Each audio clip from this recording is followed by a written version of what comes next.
مجھے معلوم ہے پچھلی سال جب رمضان کا مہینہ آیا تھا اور میں اپنے شہر میں اٹاوا میں تھا، روزے کی حالت میں مسجد میں جب میں گیا ظہر کی نماز کے لیے، جمعرات کا دن تھا، تو میں وضو بنا رہا تھا جب مسجد میں، تو وضو سے فارغ ہونے کے بعد ایک لڑکا مسئلہ پوچھتا ہے کہ مولانا ایک بات بتائیے، ابھی ہم جو کلہ کر رہے تھے وضو بناتے وقت ایسے پانی، تو کلہ کرنے کے بعد زبان میں تھوڑا پانی تو لگا ہی رہتا ہے، بھائی آپ نے ایسے لیا پانی، جو کلہ کیا تو پانی تو تھوڑا سا زبان میں لگا ہی ہے، آپ دانتوں سے ایسے تھوڑی کرتے ہیں، ایسے تھوڑی کرتے ہیں، آپ نے پانی لیا کلہ کیا، اب زبان میں جو پانی لگا رہ گیا، چپکا رہ گیا، تھوک نگلتے وقت وہ پانی جو زبان میں چپکا ہے اگر وہ حلق کے راستے سے پیٹ میں چلا جائے تو اس سے روزے پہ کوئی فرق پڑتا ہے کہ نہیں پڑتا ہے؟ میں نے کہا یار یہ تو بڑا نیک آدمی ہے، دیکھو کیسا مسئلہ پوچھ رہا ہے بیچارہ۔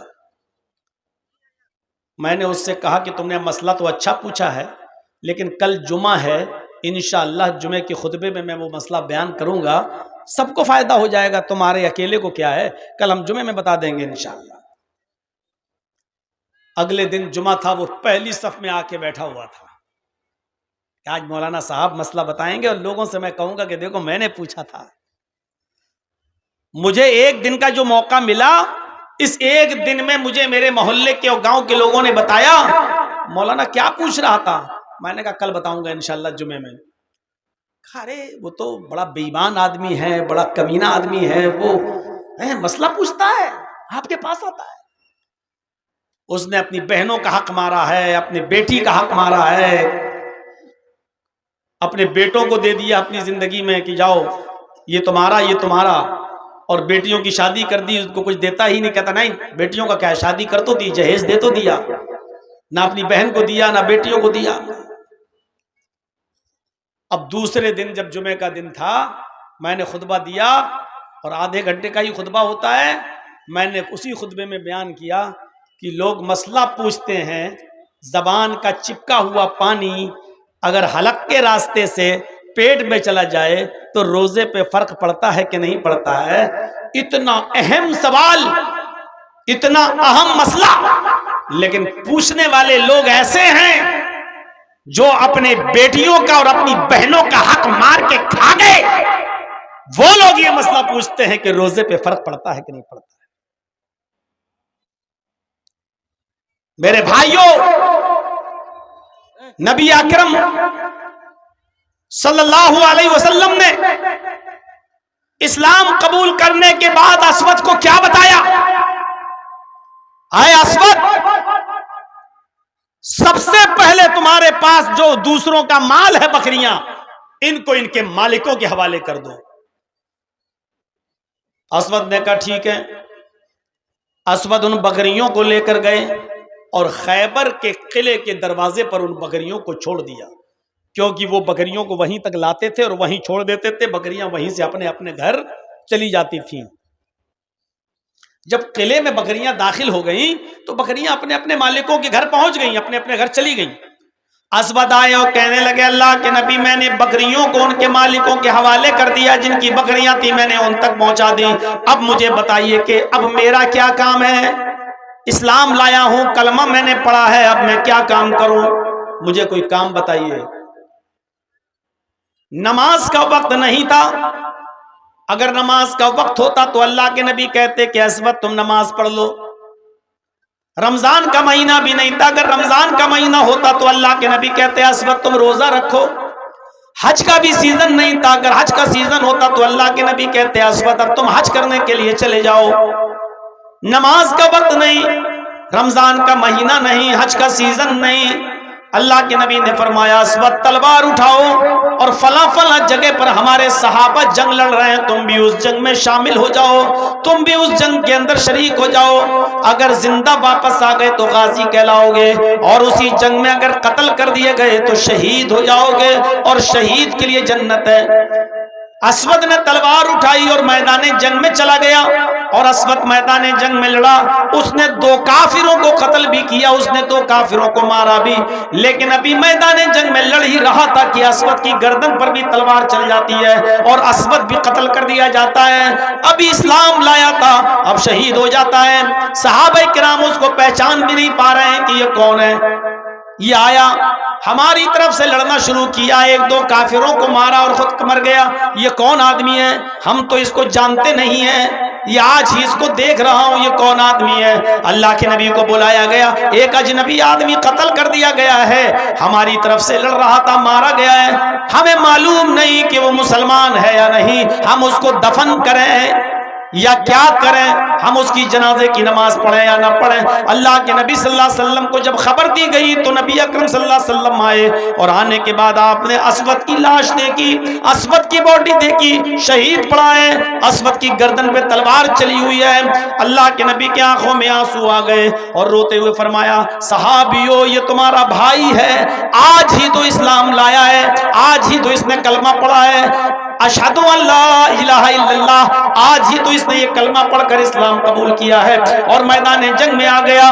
جس وقت اس نے کلمہ پڑھا تھا نماز کا وقت نہیں تھا، رمضان کا مہینہ نہیں تھا، حج کا سیزن نہیں تھا، اس لیے ڈائریکٹ میں نے جہاد کے لیے بھیج دیا ہے، اور یہاں بھی آیا تو قتل کر دیا گیا، شہید ہو گیا۔ آئے میرے ساتھیوں، آئے میرے صحابیوں، یہ پہلا وہ شخص ہے جس نے ایک وقت کی بھی نماز نہیں پڑھی، ایک بھی روزہ نہیں رکھا، ایک بھی حج نہیں کیا، لیکن اللہ نے اس کو جنت کے اندر داخل کر دیا، صرف اس لیے کہ اس نے آج یہ کلمہ پڑھا تھا، اشہدو ان لا الہ الا اللہ۔ غور کرو، کلمہ پڑھا، ایک وقت کی نماز نہیں، ایک بھی روزہ نہیں، اور کہاں گیا؟ جنت کے اندر۔ کیوں؟ لا الہ الا اللہ۔ اگر یہ کلمہ نہ پڑھا ہوتا تو کہاں جاتا؟ اگر اس کلمے کو پڑھے بغیر مر گیا ہوتا تو اس کا ٹھکانہ کہاں ہوتا؟ میرے بھائیوں، یہ لا الہ الا اللہ کوئی معمولی جملہ نہیں ہے۔ لا الہ الا اللہ یہی وہ کلمہ ہے جو قبل الموت کوئی پڑھ لے، بیفور ڈیتھ، مرنے سے پہلے اگر کوئی اس کلمے کو پڑھ لے اور اسلام لے آئے تو وہ جنتی ہو جاتا ہے، اور اس کلمے کو پڑھے بغیر مر جائے تو وہ جہنم میں چلا جاتا ہے۔ یہ ہے اس کلمے کی حقیقت۔ ایک 12 سال کا لڑکا ہے یہودی، اللہ کے نبی کی مجلس میں آتا تھا، بیٹھتا تھا، تقریر سنتا تھا، واعظ سنتا تھا، نصیحت سنتا تھا، اور اللہ کے نبی کی خدمت بھی کرتا تھا۔ اپنے گھر آ کر کہتا تھا کہ ابو جان کیا میں اسلام لے آؤں؟ مجھے محمد کی باتیں بہت پسند ہیں، بہت اچھی لگتی ہیں۔ لیکن عمر کتنی ہے اس کی؟ 12 سال۔ اور جب اپنے باپ سے کہتا تھا کہ ابو مجھے اللہ کے رسول کی باتیں بہت اچھی لگتی ہیں، کیا میں ان کی باتیں مان لوں، اسلام لے آؤں؟ تو اس کا باپ آنکھیں پھاڑ کے کہتا تھا، کیا تو محمد کا کلمہ پڑھے گا، محمد کی بات مانے گا؟ جوتا اٹھاؤں گا بھی، لگاؤں گا، چپل سے ماروں گا۔ بیچارہ ڈر جاتا تھا اور اپنے باپ کے غصے کی وجہ سے وہ اسلام قبول نہیں کر پاتا تھا۔ ایک دن بیمار ہو گیا، کچھ دن بیماری میں مبتلا رہا، لیکن اب اتنا بیمار ہو گیا کہ اس کے بچنے کی کوئی امید نہیں رہی، حالت گمبھیر، سیریس۔ ادھر اللہ کے نبی کو پتا چلا کہ جو یہودی لڑکا یہاں آیا کرتا تھا، میری باتیں سنتا تھا، نصیحت ہم سے حاصل کرتا تھا اور ہماری خدمت بھی کرتا تھا، وہ بچہ بیمار ہو گیا۔ تو اللہ کے نبی نے کہا چلیے ہمدردی اور انسانیت کے ناطے اس بچے کو دیکھنے چلیں، دیکھیں کیا بات ہے، اس کی تیمارداری کرنے کے لیے، عیادت کرنے کے لیے چلیں۔ اللہ کے رسول اس کی عیادت کے لیے گئے، دروازے کو کھٹکھٹایا، اس کے باپ نے دروازہ کھولا، کہا میں محمد ابن عبداللہ تمہارے بچے کو دیکھنے آیا ہوں۔ کہا آئیے۔ اندر آنے کی اجازت مل گئی۔ یہودی کے گھر میں اللہ کے نبی داخل ہوتے ہیں، اس بچے کی حالت دیکھتے ہیں، اس کی کنڈیشن بڑی خراب ہے، آپ اس کے سر کے پاس بیٹھ جاتے ہیں، اس کی حالت بہت خراب، اب مرا کہ تب مرا، روح کب سے انسری سے پرواز کر جائے۔ ایسے موقع پر لوگ مریض کو تسلی دیتے ہیں، کیا کہتے ہیں؟ نہیں دوا کھاتے رہنا، نہیں تم بہت جلدی ٹھیک ہو جاؤ گے، انشاءاللہ تم صحیح ہو، کوئی بات نہیں، تم صحیح ہو جاؤ گے، اچھے ہو جاؤ گے، اچھے ڈاکٹر کو۔ لوگ یہی تسلی دیتے ہیں مریض کو، لیکن اللہ کے نبی اس کو ایسی کوئی تسلی نہیں دے رہے ہیں۔ آپ اس سے یہ نہیں کہہ رہے ہیں کہ بیٹا تم بہت جلدی صحیح ہو جاؤ گے، آپ یہ نہیں کہہ رہے ہیں، بلکہ اس کی اس حالت کو دیکھ کر آپ کی آنکھوں میں آنسو ہیں، اور آنسو بھی اس لیے ہیں کہ اگر یہ بچہ اسی حال میں مر گیا تو جہنم میں جائے گا، کیونکہ 12 سال کی عمر بالغ ہو چکا ہے۔ عرب کے اندر چھوٹے چھوٹے بچے بالغ ہو جاتے تھے۔ حضرت عائشہ کی شادی 6 سال کی عمر میں ہوئی، اور جب رخصتی ہوئی تو 9 سال کی تھی، اور 9 سال کی عمر میں حضرت عائشہ بالغ ہو گئی تھی، بالغہ تھی۔ میرے بھائیوں، ماحول اور مزاج کا فرق ہوتا ہے۔ یہ تو 12 سال کا ہے لڑکا، آپ کی آنکھوں میں آنسو ہیں کہ بچہ مرنے والا ہے، اور اگر اسی کنڈیشن میں مر گیا تو جہنم میں جائے گا، جبکہ اس بچے کا دل اسلام کی طرف مائل ہے۔ آپ اس بچے کو تسلی نہیں دے رہے ہیں، آپ ہی نہیں کہہ رہے ہیں کہ بیٹے تم جلدی صحیح ہو جاؤ گے، بلکہ اس بچے کے سر پر، اس لڑکے کے سر پر آپ ہاتھ رکھتے ہیں، اور ہاتھ رکھ کر کہتے ہیں قل یا غلام لا الہ الا اللہ، اے بچے لا الہ الا اللہ کہہ دو، اے غلام لا الہ الا اللہ کہہ دو۔ غلام عرب کے اندر کسی بھی چھوٹے سے بچے کو بھی کہا جاتا تھا۔ آپ نے اس سے کہا قل یا غلام لا الہ الا اللہ، بیٹا لا الہ الا اللہ پڑھ لے، بچے لا الہ الا اللہ کا اقرار کر لے، پڑھ لے۔ اس نے نبی کے چہرے کو دیکھا، پھر اپنے باپ کے چہرے کو دیکھا کہ میرا باپ کیا کہتا ہے۔ اس کے باپ کو آج رحم آ گیا، اور باپ کہنے لگا کہ بیٹا تمہارا دل محمد رسول اللہ کی طرف لگا رہتا تھا، تم پہلے بھی یہی چاہتے تھے، تمہارا پہلے بھی یہی دل تھا کہ میں محمد رسول اللہ کی باتوں پر ایمان لے آؤں، اور آج بھی تم مجھے دیکھ رہے ہو، تمہارا آخری وقت ہے۔ اے میرے بیٹے، میں نہیں چاہتا کہ مرتے وقت میں تمہارا دل توڑوں۔ اس باپ کی زبان سے نکلا اطیع ابا القاسم یا بنیا، اطیع ابا القاسم، اے میرے بیٹے تم ابو القاسم کی بات مان لو، تم محمد رسول اللہ کی بات مان لو، یعنی اللہ کے نبی تم سے جو کہہ رہے ہیں تم ان کی بات مان لو، یعنی کلمہ پڑھنا چاہو تو کلمہ پڑھ لو، میری طرف سے اب ڈرنے کی ضرورت نہیں ہے، میں کھلی چھوٹ دیتا ہوں۔ اب اس بچے نے جو 12 سال کا تھا، اپنے باپ کی پرمیشن سنی، اجازت سنی، تو فوراً کہنے لگا اشہد ان لا الہ الا اللہ، اشہد ان لا الہ الا اللہ۔ اس نے یہ کلمہ پڑھا، اور کلمہ پڑھتے ہی وہ اسلام لے آیا، کلمہ پڑھتے ہی وہ مسلمان ہو گیا، کلمہ پڑھتے ہی اسلام کے دائرے کے اندر وہ داخل ہو گیا۔ اور تعجب تو یہ کہ جیسے ہی اس نے کلمہ پڑھا اشہد ان لا الہ الا اللہ، ابھی کلمہ نکلا ہی تھا کہ اس کی کلمے کے ساتھ ساتھ اس کی روح بھی قفس عنصری سے پرواز کر گئی، اس کا انتقال بھی ہو گیا۔ وہ یہودی بچہ جو ابھی کلمہ پڑھا، کلمہ پڑھنے کے بعد اس کا انتقال ہو گیا، اس کی روح بھی نکل گئی۔ سب دیکھ رہے ہیں، دھڑکنیں بند، سانس بند۔ نبی اکرم صلی اللہ علیہ وسلم جو اس کے پاس بیٹھے تھے، جب آپ کو یقین ہو گیا کہ یہ بچہ انتقال کر گیا، یہ بچہ مر گیا، لیکن اب چہرے پر رونا پن نہیں، چہرہ بگڑا ہوا نہیں، بلکہ آپ کے چہرے پر مسکراہٹ آ گئی، اور آپ اس کے سر کے پاس سے اٹھے اور کھڑے ہو کر یہ جملے آپ نے اپنی زبان سے ادا کیے، الحمدللہ الذی انقذہ عن النار۔ تمام تعریفیں اس اللہ کے لیے ہیں جس نے اس بچے کو جہنم کی آگ میں جلنے سے بچا لیا۔ تمام تعریفیں اس اللہ کے لیے ہیں جس نے اس بچے کو جہنم کی آگ سے محفوظ فرما لیا، جس نے اس بچے کو جہنم کے آگ میں گرنے سے بچا لیا، جہنم میں جلنے سے بچا لیا۔ میرے بھائیوں، 12 سال تک وہ بچہ کافر رہا، 12 سال تک اپنی منمانی کرتا رہا، 12 سال تک اسلام نہیں لایا، ایمان نہیں لایا، اور جب مرا کلمہ پڑھ کر اشہد ان لا الہ الا اللہ، تو تعجب تو یہ کہ مرنے کے بعد ایک وقت کی بھی نماز نہیں پڑھا، ایک دن کا بھی روزہ نہیں رکھا، ایک بھی حج نہیں کیا، تھوڑا سا مال بھی غریبوں اور مسکینوں میں اللہ کی راہ میں صدقہ اور خیرات نہیں کیا، لیکن اللہ کے نبی کیا کہہ رہے ہیں؟ الحمدللہ الذی انقذہ عن النار۔ تمام تعریفیں اس اللہ کے لیے جس نے اس کو جہنم کی آگ سے بچا لیا۔ یہ بچہ کلمہ پڑھتے ہی جنت کے اندر داخل ہو گیا، جہنم کی آگ سے بچا لیا گیا۔ یہ ہے کلمہ لا الہ الا اللہ۔ اس کلمے کو کلنکت ہونے سے بچاؤ۔ لا الہ الا اللہ بھی پڑھو اور کہو بابا 10 سالیں ہو گئیں، 15 سالیں ہو گئیں، بیٹا نہیں ہو رہا ہے، بیٹی نہیں ہو رہی ہے، مجھے بیٹا دلا دو، بیٹی دے دو۔ یہ کلمے کو کلنکت کرنا ہوا۔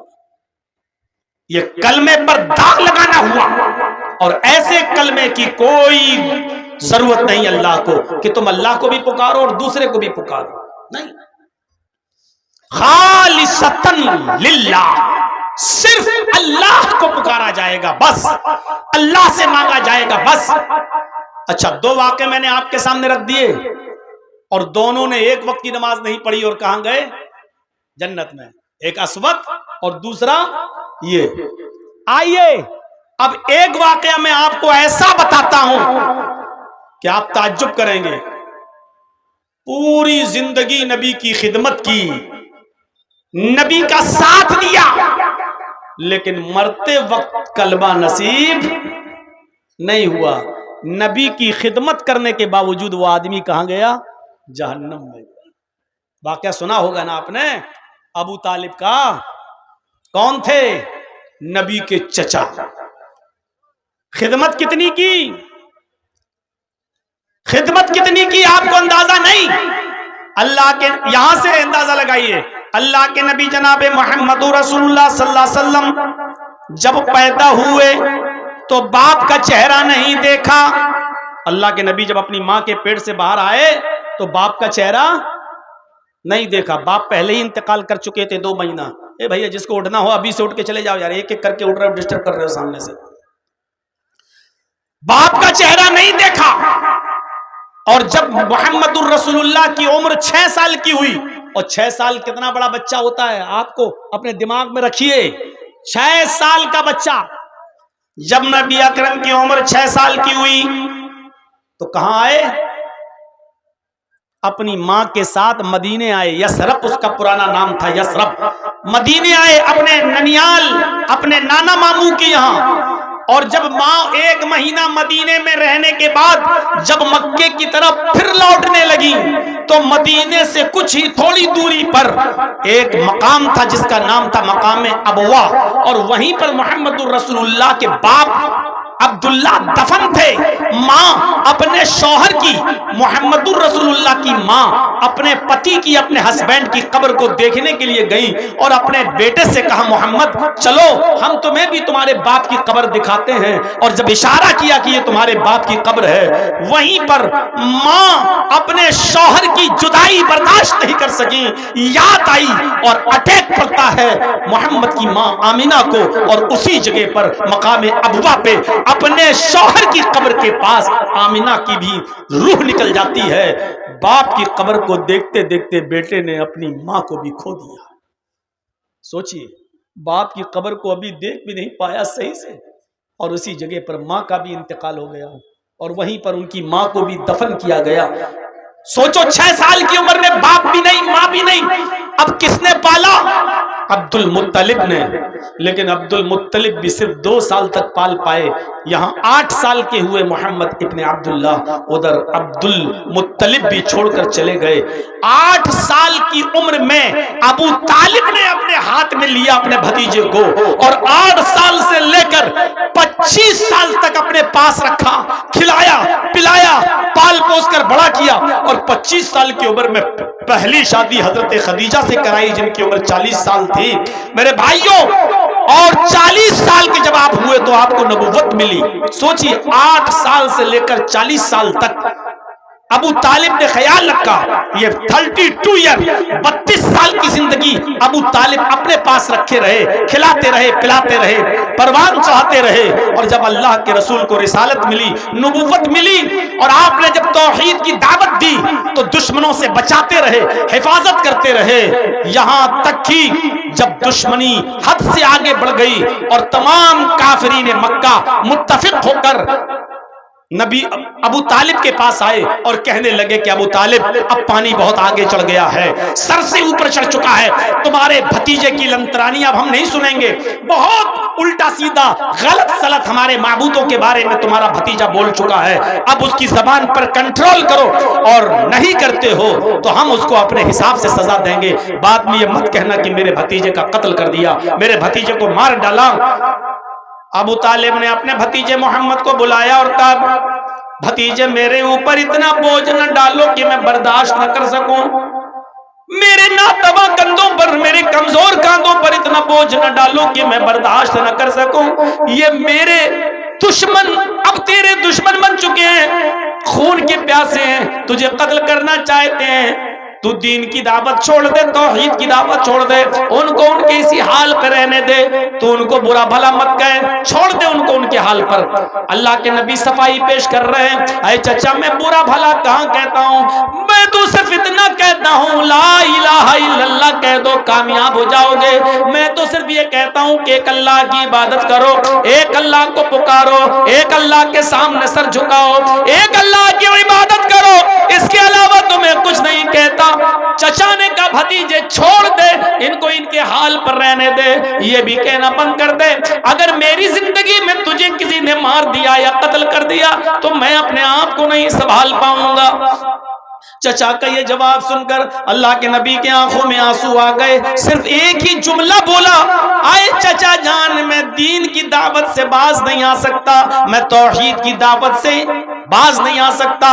اگر یہ کافرین مکہ سورج اکھاڑ کے لائیں اور داہنے ہاتھ پہ رکھ دیں, چاند اکھاڑ کے لائیں بائیں ہاتھ پہ لا کر رکھ دیں, پھر بھی میں دعوت دیتا رہوں گا, دین کی تبلیغ کرتا رہوں گا. آپ کی آنکھوں میں آنسو تھے اور آپ اپنے چچا سے یہ کہہ کر جا رہے تھے اگر آپ کو بھی میری مدد نہیں کرنی ہے تو ہٹ جائیے راستے سے, آج کے بعد ہم آپ کو تنگ نہیں کریں گے, آپ کے اوپر بوجھ نہیں بنیں گے. میں اب جا رہا ہوں دوسری طرف. جب آپ نے پیٹھ پھیری روتے ہوئے تو چچا نے آواز دیا, اے محمد ابن عبداللہ یا ابن اخی, آئے میرے بھائی کے بیٹے, آئے میرے بھتیجے ادھر آؤ. اللہ کے نبی آتے ہیں, جی چچا میں تیری آنکھ میں آنسو بھی نہیں دیکھ سکتا, تجھے تیرے رب نے جو دعوت دے کر بھیجا ہے جا کھل کر وہ دعوت دے, دیکھتا ہوں میری زندگی میں تیرا کون کیا کرتا ہے. تیرے اوپر کھروچ بھی اگر آ گئی تو میری تلوار میان سے باہر نکل جائے گی, دیکھتا ہوں کہ کون کیا کہتا ہے تجھے. جا, تجھے جو دعوت کا حکم دیا گیا ہے تو اس کام کو پورا کر. چچا نے اجازت دے دی, باوجود اس کے کہ خطرہ تھا کہ دشمن کہیں محمد کو قتل نہ کر دیں. میرے پیارے ساتھیوں دعوت دیتے رہے, اور ایک دن آیا یہی چچا بیمار ہو گئے, مرض الموت پہ مبتلا ہو گئے. آخری وقت آیا چچا کا, ابو طالب کا, اب مرے کہ تب مرے. تو اللہ کے رسول اپنے چچا کے پاس بیٹھ گئے, وہی آنکھوں سے آنسو آ رہے تھے, اس لیے نہیں کہ میرے چچا کا انتقال کا وقت قریب ہے, بلکہ اس لیے کہ میرے چچا نے کلمہ نہیں پڑھا ہے, اور بغیر کلمے کے اگر یہ میرا چچا اس دنیا سے چلا گیا تو جہنم میں جائے گا. آپ کہتے ہیں قل یا امی لا الہ الا اللہ, اے میرے چچا اپنی زبان سے لا الہ الا اللہ کہہ دو, آئے میرے چچا اپنی زبان سے لا الہ الا اللہ کہہ دو. اور چچا جواب دیتے ہیں نہیں بیٹا. اللہ کے نبی نے آگے جو جملہ کہا وہ سنیے گا بڑے غور سے. آپ نے کہا چچا اگر آپ کو ڈر ہے کہ لوگ سن لیں گے اور بعد میں تانے ماریں گے کہ دیکھو اپنے باپ دادا کا دین چھوڑ دیا, تو ایک کام کریے. اللہ کے رسول نے اپنا کان بڑھا دیا, اپنے چچا کو اٹھا لیا اور چچا کا منہ اپنے کان میں لگا دیا اور کہا قل یا امی فی اذنی لا الہ الا اللہ, آئے میرے چچا میرے کان میں پڑھ دیجئے لا الہ الا اللہ, کسی کو پتہ نہیں چلے گا, ہم جانیں آپ جانیں, بس میرے کان میں پڑھ دیجئے, میرے کان میں کہہ دیجئے لا الہ الا اللہ. قیامت کے دن میں اللہ سے گواہی دوں گا, اے اللہ مرتے وقت میرے چچا نے میرے کان میں لا الہ الا اللہ پڑھا, تو بخش دے, اور انشاءاللہ میں اللہ سے بحث حجت کر کے آپ کو بخشوا لوں گا. اللہ کے سامنے گواہی دے کر میں آپ کو جنتی بنوا دوں گا, اللہ سے سفارش کر کے میں آپ کو جنت میں لے جاؤں گا. میرے کان میں پڑھ دیجئے لا الہ الا اللہ, کسی کو پتہ نہیں چلے گا.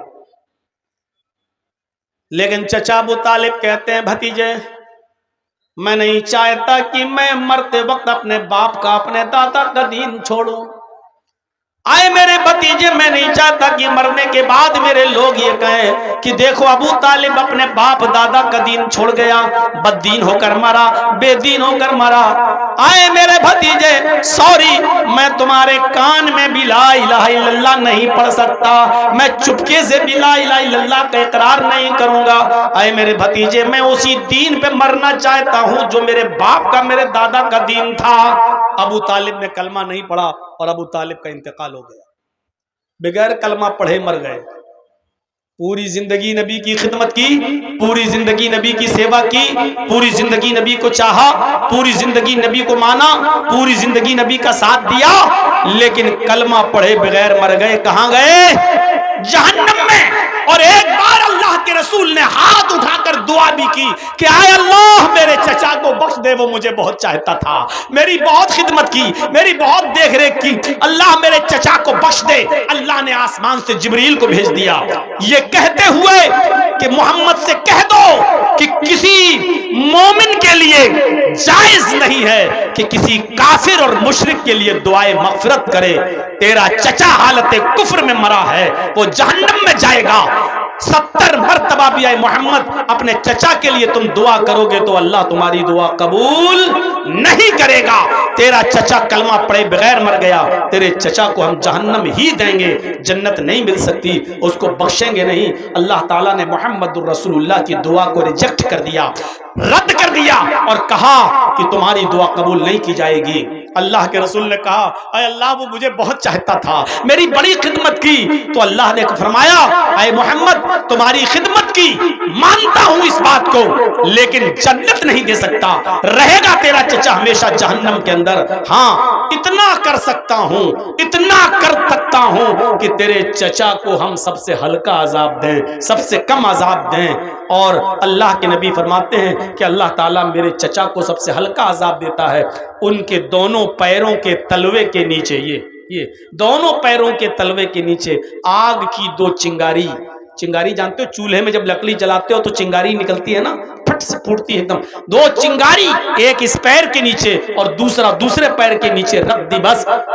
اللہ کے نبی فرماتے ہیں کہ پیر کے تلوے کے نیچے آگ کی 2 چنگاری کی وجہ سے بھی یغلی منہما دماغہ، آگ کی دونوں چنگاریوں سے بھی میرے چچا کا دماغ ہانڈی کی طرح کھولتا ہے، ایسا لگتا ہے جیسے چولہے پر پانی رکھ دیا جائے اور کھول رہا ہو، ابل رہا ہو، ایسے ہی ان دونوں چنگاریوں سے میرے چچا کا دماغ ہانڈی کی طرح کھولتا ہے۔ میرے بھائیوں پورا واقعہ بیان کرنے کا مقصد صرف یہ ہے کہ کلمہ نصیب جس کو ہوا، ایک وقت کی نماز نہیں پڑھی وہ تو جنت میں گیا، اور جس نے کلمہ نہیں پڑھا اس نے پوری زندگی نبی کی خدمت کی، نیکی کی، نبی کے ساتھ حسن سلوک کیا، لیکن آخری وقت بھی کلمہ نہیں پڑھا تو وہ جہنم میں چلا گیا، یعنی ابو طالب۔ تو یہی کلمہ انسان کو جنتی بناتا ہے، یہی کلمہ انسان کو جہنمی بناتا ہے۔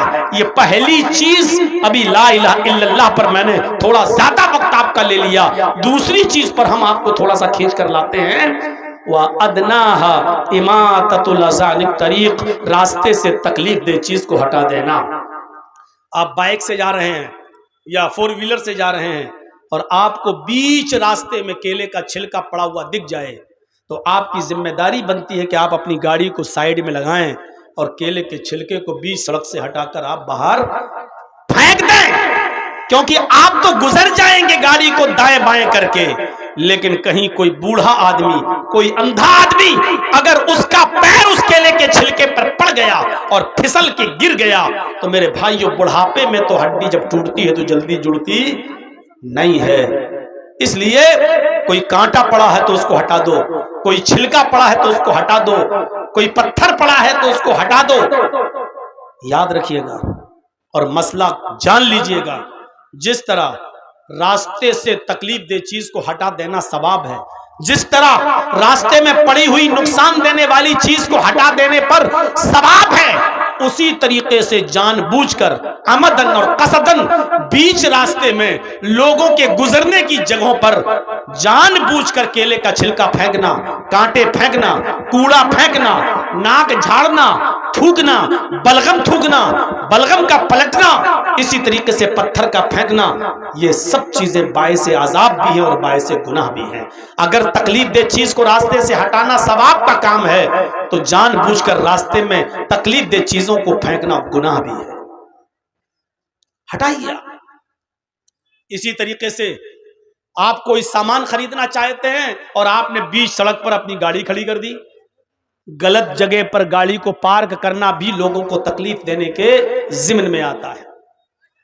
اسی طریقے سے آپ کے گھر میں شادی ہو رہی ہے اور گھر کے باہر آپ نے ٹینٹ لگا دیا، جبکہ وہ گزرنے کا راستہ ہے، لوگوں کے آنے جانے کا راستہ ہے، آپ نے شادی کا ٹینٹ لگا دیا۔ اب آپ کے گھر پہ ہونے والی شادی میں راستہ آپ نے روک دیا، اب لوگوں کو گھوم کر 2 کلومیٹر دور جانا پڑتا ہے اور گھوم کر 2 کلومیٹر دور سے آنا پڑتا ہے۔ یہ بھی آپ لوگوں کا راستہ نہیں روک سکتے ہیں، آنے جانے والے راستے میں۔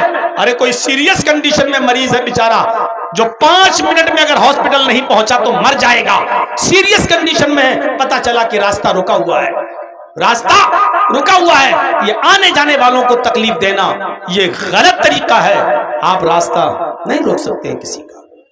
اسی طریقے سے لوگوں کو تکلیف دینے کا ایک معنی یہ بھی ہے، ابھی رمضان کا مہینہ جو 2 مارچ سے شروع ہو رہا ہے، ابھی آپ دیکھیے گا، مجھے نہیں معلوم آپ کے بہار کو بنگال میں کیا ہوتا ہے، لیکن ہمارے یو پی میں آئیے، رات کے 2 بجے مسجدوں میں مائک پکڑ لیں گے اور مائک پکڑ کے زور زور سے چیخیں گے اور چلائیں گے، روزے دار بھائیوں اٹھیے، ماں بہنوں اٹھیے، سحری بنائیے، لوگوں سحری کر لیجئے، سحری کا ٹائم ختم ہونے میں 1 گھنٹہ باقی ہے، پھر 10 منٹ بعد چلائیں گے، 50 منٹ باقی ہے، نظم پڑھیں گے، نعت پڑھیں گے، حمد پڑھیں گے۔ یہ ساری کی ساری چیزیں تکلیف دینے کے ضمن میں آتی ہیں۔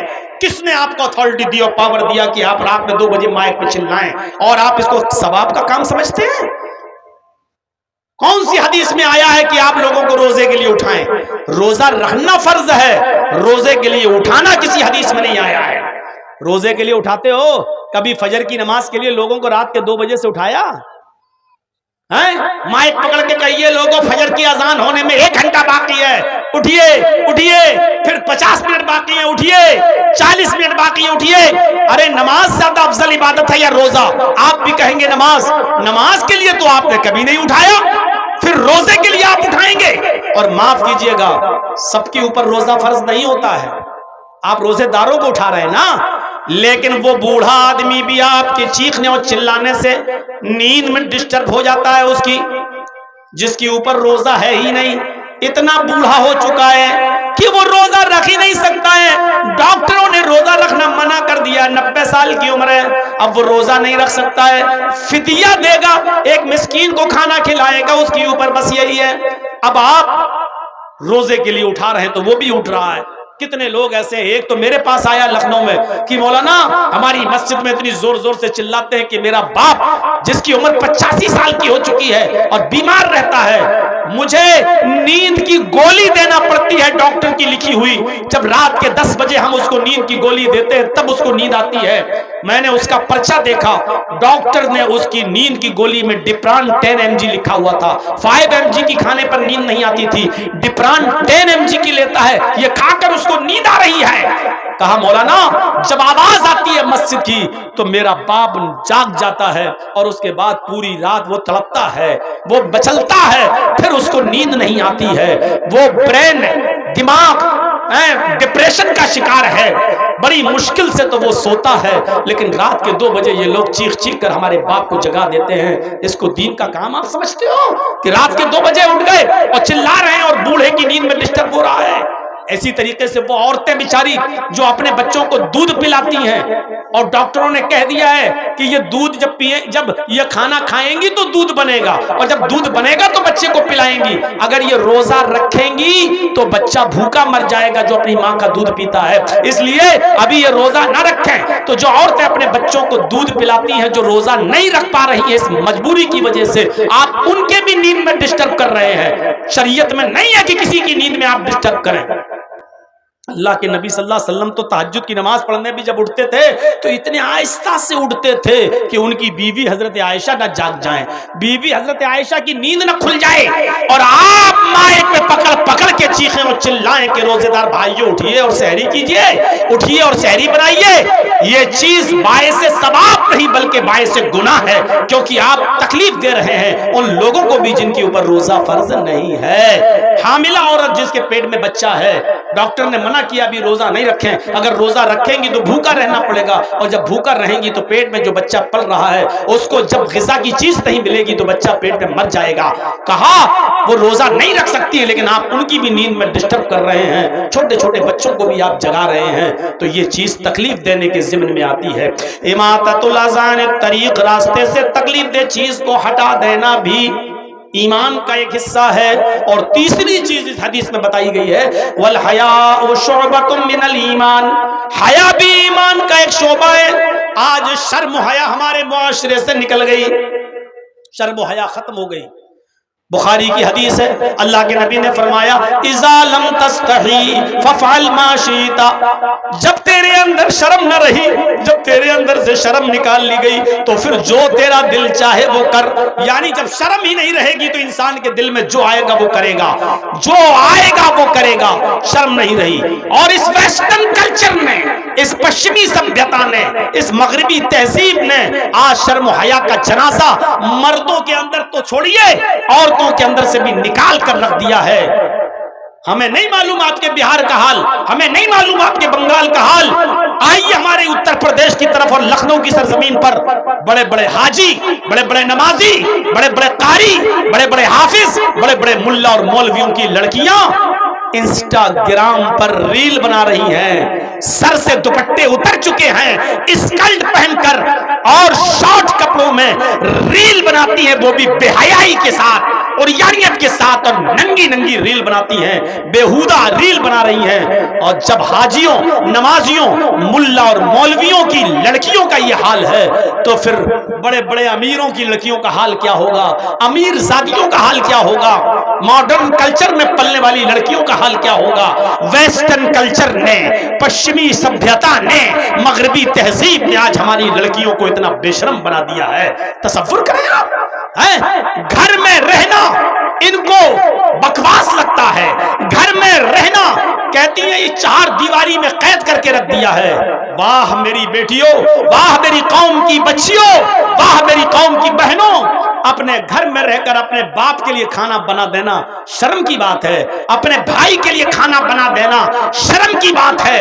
ایئر ہوسٹس بن کر ہوائی جہاز میں، ایروپلین میں پیسنجرز کو کھانا سرو کرنا ترقی کی بات ہے۔ واہ، یہ کون سی عقل پسندی ہے اور عقل کا دائرہ ہے کہ تم اپنے بھائی کے لیے کھانا بناؤ تو یہ ذلت سمجھتی ہو، اپنے گھر میں اپنے باپ کے لیے کھانا بناؤ تو اس کو تم اپنی انسلٹ سمجھتی ہو، اور تم جب ایئر ہوسٹس بن جاؤ تو پیسنجرز کے سامنے کھانا سرو کرو، بریک فاسٹ سرو کرو تو تم اس کو اپنے لیے ترقی کی راہ سمجھتی ہو۔ اپنے گھر میں اپنے بھائی اور بہنوں کے کپڑے دھل دینا اور صاف کر دینے کو تم اپنے لیے شرم سمجھتی ہو، اور ہاسپٹل میں نرس کا کام کر کے مریضوں کا زخم صاف کر دینا اور دوسروں کے کپڑوں کو دھل دینا اس کو تم اپنے لیے قابل فخر سمجھتی ہو۔ اس ویسٹرن کلچر نے ہماری ماں بہنوں کی عقلوں پر کیسا ڈاکہ ڈالا ہے۔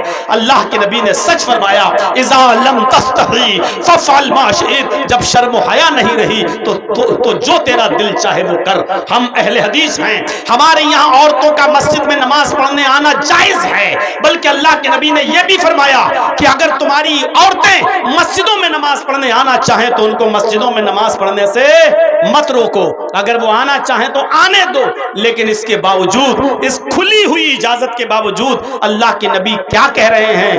اے عورتوں، تمہارے لیے گھر میں نماز پڑھنا مسجد میں نماز پڑھنے سے زیادہ افضل ہے۔ عورتیں مسجد میں آ سکتی ہیں نماز پڑھنے، عورتیں مسجد میں جا سکتی ہیں نماز پڑھنے۔ عورتوں کو اگر وہ اجازت مانگیں اپنے بھائیوں سے، اپنے باپ سے شادی سے پہلے اور شادی کے بعد اپنے شوہر سے، میں مسجد میں نماز پڑھنے جانا چاہتی ہوں، تو نہ شوہر کو روکنے کا حق ہے، نہ باپ کو، نہ بھائی کو۔ مسجد میں اگر نماز پڑھنے جا رہی ہیں تو ان کو مت روکو۔ اللہ کے نبی نے کہا اجازت دے دو، وہ مسجد میں نماز پڑھنے جا سکتی ہے۔ اس اجازت کے باوجود اللہ کے نبی کیا کہہ رہے ہیں؟ عورتوں کا مسجد، گھر میں نماز پڑھنا مسجد میں نماز پڑھنے سے افضل ہے۔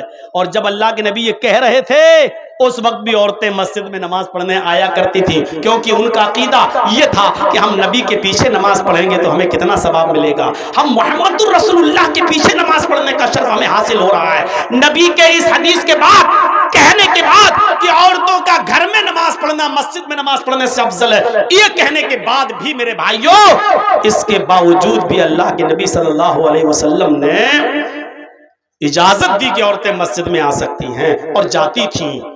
عورت کا گھر میں نماز پڑھنا مسجد میں نماز پڑھنے سے افضل ہے، پھر برآمدے میں نماز پڑھنا کھلی صحن میں نماز پڑھنے سے زیادہ افضل ہے، پھر گھر کے کمرے میں نماز پڑھنا جہاں وہ اپنے شوہر کے ساتھ سوتی ہے، جہاں وہ اپنے شوہر کے ساتھ رہتی ہے، اور رات میں وہ روم بند کر لیا جاتا ہے، تنہائی والا روم، بیڈ روم جس میں وہ سوتی ہے، اس بیڈ روم میں اس کمرے میں نماز پڑھنا گھر کے برآمدے میں نماز پڑھنے سے افضل ہے۔ سب دیکھ رہے ہیں آپ، ترتیب دیکھیے، ترتیب۔ عورت کا اپنے گھر میں نماز پڑھنا مسجد میں نماز پڑھنے سے افضل ہے، کیونکہ وہ مردوں سے دور رہے گی۔ اب گھر میں بھی نماز پڑھنا ہے تو برآمدے میں نماز پڑھنا صحن میں نماز پڑھنے سے افضل ہے، کیونکہ صحن کھلا ہوا ہوتا ہے، آنگن کھلا ہوا ہوتا ہے، اور برآمدہ گھر کے ایک سائیڈ میں ہوتا ہے، تو گھر کے برآمدے میں نماز پڑھنا صحن میں نماز پڑھنے سے افضل ہے۔ اور پھر فرمایا گھر کے کوٹھے میں، کمرے میں، بند روم میں، بیڈ روم میں، وہاں نماز پڑھنا برآمدے میں نماز پڑھنے سے افضل ہے، کیونکہ گھر میں بھی لوگوں کا آنا جانا لگا رہتا ہے، خالہ کا لڑکا، پھوپھا کا لڑکا، چچا کا لڑکا، کچھ بھی ہو، پردہ تو ہے ہی نا، نہ کرتی ہیں وہ الگ بات ہے، لیکن ایک لڑکی کو اپنے چچا کے بیٹے سے بھی پردہ ہے، خالہ کے بیٹے سے بھی پردہ ہے، ماموں کے لڑکے سے بھی پردہ ہے، پردہ ہے تو ہے، سوچئے۔ تو اس لیے ان لوگوں کا تو آنا جانا لگا رہتا ہے۔ جب عورت اپنے بند کمرے میں اور بند روم میں نماز پڑھے گی تو ظاہر بات ہے کہ ان لوگوں سے بھی اس کی ملاقات نہیں ہوگی۔ تو فرمایا کہ عورت کا بند کمرے میں نماز پڑھنا کھلے ہوئے برآمدے میں نماز پڑھنے سے زیادہ افضل ہے، کیونکہ وہ مردوں سے اتنی زیادہ دور رہے گی۔ یہ شرم و حیا بتائی ہے عورت کی۔ عورت سے کہا گیا جتنا تم مردوں سے دور رہو گی اتنا زیادہ تمہارے لیے فائدے مند ہے، اچھا ہے۔ اور ایک اور حدیث سے آپ اندازہ لگائیے، اللہ کے نبی صلی اللہ علیہ وسلم فرماتے ہیں کہ مسجد میں جو لوگ نماز پڑھنے آتے ہو ان کو آپ نے فرمایا کہ اگلی صف، پہلی صف تمہارے لیے ثواب کے اعتبار سے سب سے افضل صف ہے، سب سے افضل صف ہے۔ اور جو لوگ پہلی صف میں نماز پڑھنے کا ثواب کتنا ہے یہ نہیں جانتے، اگر ان کو معلوم ہو جائے، آئے لوگوں، اگر تمہیں یہ معلوم ہو جائے کہ اگلی صف میں نماز پڑھنے کا ثواب کتنا ہے تو تم لوگ لڑنے لگو گے اگلی صف کے لیے، اگلی صف کے لیے، پہلی صف کے لیے لڑنے لگو گے، قرآن اندازی کی نوبت آ جائے گی، پرچیاں پھینکی جائیں گی پہلے صف میں نماز پڑھنے کے لیے۔ گھر سے تم 2-2 3-3 گھنٹہ پہلے نکلو گے کہ مسجد میں اگلی صف کہیں بھر نہ جائے، اتنا ثواب ہے پہلی صف میں نماز پڑھنے کا۔ لیکن اللہ کے نبی عورتوں سے کیا کہہ رہے ہیں؟ آئے مستورات، آئے عورتوں کی جماعت، یہ اگلی صف میں نماز پڑھنے کا ثواب مردوں کے لیے ہے۔ خیر صفوف الرجال اولها وشرها آخرها، مردوں کی پہلی صف ثواب کے اعتبار سے سب سے بہتر ہے، وشرها آخرها، اور آخری صف، پچھلی صف سب سے بری صف ہے ثواب کے اعتبار سے مردوں کی۔